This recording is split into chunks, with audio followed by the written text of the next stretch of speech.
আসসালামু আলাইকুম। আজকের পর্বে থাকছে খুবই মজার একটা রেসিপি। আমি প্রায় সময়ই চেষ্টা করি আপনাদের কাছে মজার রেসিপি করে দেখানোর জন্য। আর আজকে থাকছে স্পেশাল একটা রেসিপি, সেটা হচ্ছে কাতলা মাছের কালিয়া। প্রথমেই যে কাজটা করেছি, মাছগুলোকে ক্লিন করে নিয়েছি।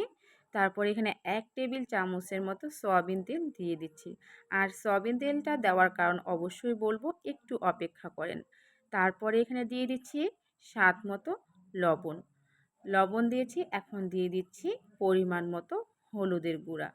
আর লবণ আর হলুদের গুঁড়া দিয়ে দেওয়ার পরে দিয়ে দিব সামান্য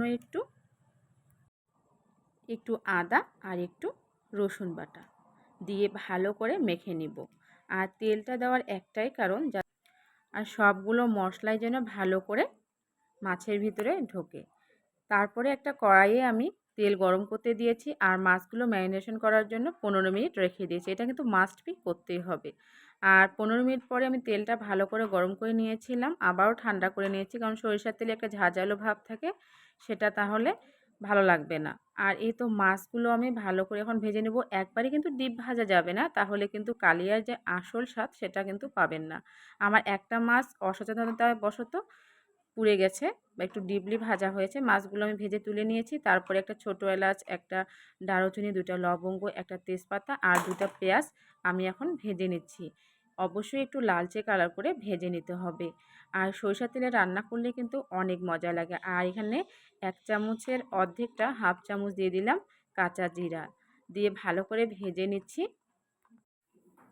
এই তো হালকা ব্রাউনিশ কালার হতে শুরু করেছে। এ পর্যায়ে দিয়ে দিলাম হাফ টেবিল চামচ করে আদা রসুন বাটা, দিয়ে একটু চিনি অ্যাড করতেছি। আর চিনি দিয়ে ভালো করে নেড়েচেড়ে রান্না করতে হবে, যাতে কালারটা একটু ক্যারামেল কালার হয়। আর তারপরে এখানে আমি পেঁয়াজ বাটাটা ব্যবহার করব। পেঁয়াজ বাটা দিয়ে দেওয়ার পরে দিয়ে দিলাম একটু লবণ, কারণ গায়ে ছিটকে ছিটকে পড়তেছিল। এখন পেঁয়াজটা কিন্তু ভালো করে কষিয়ে নিতে হবে। সেই পর্যায়ে দিয়ে দিচ্ছি আমি এখানে জিরার গুঁড়া, হলুদ, ভাজা ধনিয়া গুঁড়া আর একটুখানি দিয়ে দিচ্ছি গরম মশলা গুঁড়া, দিয়ে ভালো করে কষিয়ে নিতে হবে। আর দিয়ে দিলাম এখানে মরিচের গুঁড়া। আপনারা চাইলে ঝালের পরিমাণটা বেশি দিতে পারেন। আর এই কালিয়াটা কিন্তু একটু ঝাল ঝাল মিষ্টি মিষ্টি খেতেই ভালো লাগে। দিয়ে ভালো করে একটু কষিয়ে নিচ্ছি। এই কাজটা মাস্ট বি করতেই হবে। আর একটু পানি দিয়ে দিলাম। আর মশলাটা কিন্তু আমি অনেক সময় নিয়ে কষিয়ে নিয়েছি, প্রায় ১৫ মিনিটের মতো।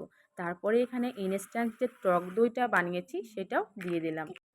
টক দই দেওয়ার পরে আবারও ভালো করে কষিয়ে নিচ্ছি, যতক্ষণ না পর্যন্ত তেলটা ভেসে আসে। আর আমার কাছে আজকে টমেটো ছিল না, যেহেতু টমেটোর সিজন নেই, তাই এখানে দিয়ে দিলাম একটা টমেটো সসের ছোট্ট প্যাকেটগুলো, পুরোটাই দিয়ে দিয়েছি। দিয়ে আবারও একটু কষিয়ে নিচ্ছি।